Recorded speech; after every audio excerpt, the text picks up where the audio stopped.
सभी ने एक कहानी जरूर सुनी होगी, वह है ज्योति मौर्य की। जी हाँ, ज्योति मौर्य जो इन दिनों खासी सुर्खियों में बनी रही है। लेकिन आज हम आपको एक कहानी सुनाने जा रहे हैं जो ज्योति मौर्य की नहीं बल्कि छतरपुर की प्रियंका जो एक आदर्श बन गई हैं उनकी है। देश में महिला एसडीएम ज्योति मौर्य की कहानी किसने नहीं सुनी होगी। पति ने जैसे तैसे मजदूरी करके पत्नी को पढ़ाया लिखाया, एसडीएम बनाया और उसका नतीजा क्या निकला कि ऑफिसर बनने पर पत्नी ने पति को छोड़ दिया। ये कहानी बीते दिनों से खासी सुर्खियों में रही, लेकिन आज जिस महिला की कहानी हम आपको दिखलाने जा रहे हैं वो पिछले 5 साल से अपने पति को गोद में लेकर सरकारी दफ्तरों के चक्कर काट रही है। यह कहानी 23 साल की प्रियंका और उसके पति 30 साल के अंशुल गौड़ की है। जी हाँ, पूरा मामला इस तरीके से है कि जानकारी के मुताबिक मामला छतरपुर जिले के लवकुश नगर क्षेत्र के ग्राम परसानिया का है, जहां की रहने वाली प्रियंका आदिवासी, जिसकी शादी वर्ष 2017 में अंशुल गौड़ से हुई थी। वर्ष 2019 22 फरवरी को सड़क हादसे में घायल हो गए थे उनके पति और उनके पैर और कमर में गंभीर चोटें आई थी। तभी से वह चलने फिरने में असमर्थ हैं और सर्वाइकल स्पाइन यानी लकवा की बीमारी से ग्रस्त हैं। तभी से पत्नी अपने बीमार और दिव्यांग पति को लेकर जिम्मेदारों की चौखट पर मदद की गुहार लगाने पहुंच रही है। आर्थिक तंगी से परेशान प्रियंका अपने पति को लेकर लगातार मदद की गुहार लगा रही है। हालत और परिवार की स्थिति सुधारने के लिए एक महिला लगातार जंग लड़ रही है, पर उसकी मदद के लिए कोई आगे आने को तैयार नहीं है। जी हाँ, वह अपने पति को लेकर जन सुनवाई में कलेक्टर के पास भी पहुंची। वह बीजेपी के प्रदेश अध्यक्ष और सांसद बीडी शर्मा से भी मिल चुकी है। इतना ही नहीं, वह भोपाल में अपने पति को ले जाकर सीएम हाउस में सीएम से मिलने भी पहुंची, लेकिन 1 सप्ताह के इंतजार के बाद भी वह सीएम से नहीं मिल सकी है।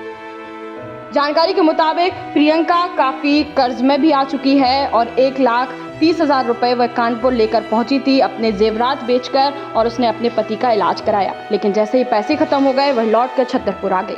आज जब वह कलेक्ट्रेट के यहाँ पहुंची तो उसको सिर्फ आश्वासन मिला है। क्या नाम है आपका? प्रियंका गौड़, ग्राम परसनिया लवकुश नगर। किस तरह से आप अपने पति को लेकर भटक रही हैं? क्या गोद में लेकर के सर पीठ में लेके अपने पति को दर दर भटकती सरकारी अफसरों के पास, कोई मेरी नहीं सुनता। कब से चक्कर काट रही हैं? 2019 से मैं लेके विकलांग हो गए मेरे पति, जब से मैं लेके भटक रही हूँ गोद में। कैसी आर्थिक स्थिति है घर की? आर्थिक स्थिति भुखमरी की तादाद पे, कोई कुछ नहीं कर रहा है। आते यहाँ पे आवेदन देते, इसके बाद बोल देते सब हो जाएगा, वापस घर पहुँच जाते, कुछ नहीं होता। भोपाल तक भी आप आई हैं? जी, भोपाल हुआ है, सीएम आवास हुआ है, शिक्षा मंत्री के यहाँ, लोक शिक्षा संचालय, सब जगह हुआ आई हूँ मैं, कहीं कुछ नहीं हुआ। क्या वजह क्या है? क्या वो है? अनुकंपा नियुक्ति के लिए इनकी माँ 2015 में ख़त्म हो गई थी आग की वजह से।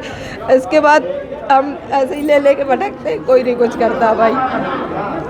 और पत्नियां हैं जैसे जो कि अपने फलों की पानी के पति को छोड़ दिया, अपने पति को लेकर घूम रही है काम कर, कैसे लगता है? क्या वो पत्नियों में नहीं है जो ज्योति मौर्य जैसी, जो पद पाने के बाद अपने पति को छोड़ दिया।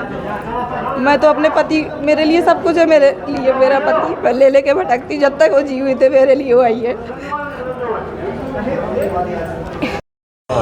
मेरा नाम अंशुल गौड़ है, आदिवासी। अंकुल बताओ, किस तरह की समस्या जा रही, कब से यहाँ सरकारी दफ्तरों की यहाँ पे आप लोग घूम रहे हो, चक्कर काट रहे हो? क्या काफ़ी समय से सरकारी दफ्तरों के चक्कर काट रहे हैं और बहुत ज़्यादा परेशान भी हैं। और मेरी पत्नी प्रियंका हर जगह मुझको गोद में लेकर के दर दर भटक रही है, सरकारी ऑफिस के चक्कर काट रही है। यहाँ से छतरपुर से लेकर के भोपाल तक, सीएम हाउस तक हम लोगों को गोद में लेकर के मुझे दर दर भटक रही है। क्या समस्या है? समस्या सर ये है कि हमारी 2015 में मम्मी आग जलने से उनकी मृत्यु हो गई थी और आज तक हमको उनकी जगह पे अनुकंपा नियुक्ति नहीं मिली है। और हमारी पत्नी हर जगह गोद में हमको उठा के लेकर जाती है। तमाम पत्नियां जहां मतलब ज्योति मौर्य जैसी पत्नियां अपने पति को छोड़ देती पद पाने के बाद, हमारी पत्नी ने मुझे विकलांग होने के बाद भी मुझे गोद में लेकर के एक बच्चे के तरह मतलब उठा करके लेके जाती है हर जगह। फिर भी कोई अधिकारी तरस नहीं खाता, किसी भी अधिकारी को, कोई भी मंत्री को तरस नहीं आया। और जहां हर जगह अपनी पत्नी मतलब सफाई कर्मचारी की उसकी ज्योति मौर्य ने अपने पद पाने के बाद जो अपने पति को छोड़ दिया।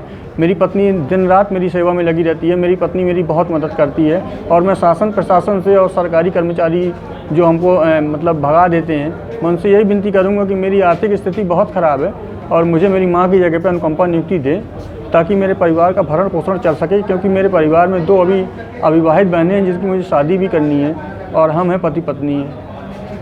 आपको क्या हो गया पैरों में? मेरा सर 2019 में एक्सीडेंट हो गया था, तो माइंड से मेरे सर की नस दब गई है ब्लड सर्कुलेशन की, जिसकी वजह सर्वाइकल स्पाइन है। ना तो हम चल पाते हैं, अपने मन से 1 गिलास उठ के पानी भी नहीं पी पाते। इस समय में मेरी पत्नी ही सिर्फ मेरा एक सहारा है। नौकरी अनुकंपा नियुक्ति न लगने की वजह क्या है? क्या अधिकारी क्या कहते हैं? अधिकारी सर केवल गुमराह कर देते हैं। अभी तक डीओ साहब, जो पूर्व में डीओ साहब थे संतोष शर्मा जी, वो बोलते हैं आपने 1 लाख रुपए की राशि के लेने के हेतु सहमति पत्र दिया था, जबकि हमने कोई सहमति पत्र उनको नहीं दिया। जबकि हमने उनसे जब मांगा तो उन्होंने हमको खुद दिखाया कि हाँ आपका कोई पत्र संग्रह इसमें नहीं है, ये है सर, उसकी कापी भी है। और बस ये मतलब गुमराह कर रहे हैं कि 1 लाख रुपए आपके खाते में जा चुके हैं, आपको नौकरी नहीं मिलेगी। मैं आज भी बोल रहा हूँ सर, वो राशि मुझको नहीं चाहिए है। मैं पहले से भी कहता आया हूँ, मुझको माँ की जगह पे नियुक्ति चाहिए है। मेरी जो योग्यता हो, मुझको उस योग्यता को देखते हुए मुझको मेरी माँ की जगह पे नियुक्ति दे दें, जिससे मेरे परिवार का भरण पोषण चलने लगे सर। अनुकंपा नियुक्ति के लिए भटक रहा है सर, यहाँ पर आज आवेदन देने के लिए भी आया है। परसनिया का अनुकंपा नियुक्ति के स्पेशल कैंप्स लगाए हुए हैं और जहाँ पे पोस्ट वेकेंट है उन सब में प्राथमिकता से और संवेदनशीलता से छतरपुर में कार्रवाई हुई है और सारे पोस्ट जो वेकेंट है उनके अगेंस्ट नियुक्तियाँ की गई है। जहाँ पे पोस्ट के वैकेंसीज में इशू है वहाँ पे रिक्वेस्ट किया गया है और शासन स्तर पे भी उसको बेचा जाएगा। बट जहाँ पे नियमानुसार जितने भी केसेस को क्लियर कर सकते थे उतने में कैंप मोड में छतरपुर में कार्रवाई हुई। सर 2019 से लगातार वो चक्कर काट रहे हैं सरकारी दफ्तरों के, यहाँ तक कि उन्होंने बताया कि मंत्रालय तक के चक्कर काटे हैं, अभी तक उनकी अनुकंपा नियुक्ति नहीं हुई है। अनुकंपा नियुक्ति में छतरपुर में कैंप लगा के कार्रवाई की गई है और जहाँ पे पोस्ट के वैकेंसी ना होने के वजह से जहाँ पे इशू है वही वैसे ही वाले इश्यूज रहेंगे जहाँ पे वैकेंसी नहीं है और नियमानुसार अनुकंपा नियुक्तियाँ की गई। दिव्यांग उसकी पत्नी उठाकर उसको दल-दल ढोकरे खा रही है, घूम रही है। ठीक, एक बक्सवा का मामला है। अब देखने की बात यह है कि क्या इन दोनों महिला और उसके पति के साथ कोई न्याय होता है या नहीं, कोई व्यक्ति उसके साथ खड़ा होता है या नहीं। तो यह जानने के लिए तो चैनल को सब्सक्राइब और बेल आइकन प्रेस करना बिल्कुल न भूलें। खास खबर बुंदेलखंड ट्रिपल के संवाददाता प्रिंस भरभूजा की रिपोर्ट। ऐसे ही खबरें जानने के लिए बने रहे सिर्फ बुंदेलखंड ट्रिपल पे शिवानी तिवारी के साथ। जयराम जी की जय बुंदेलखंड।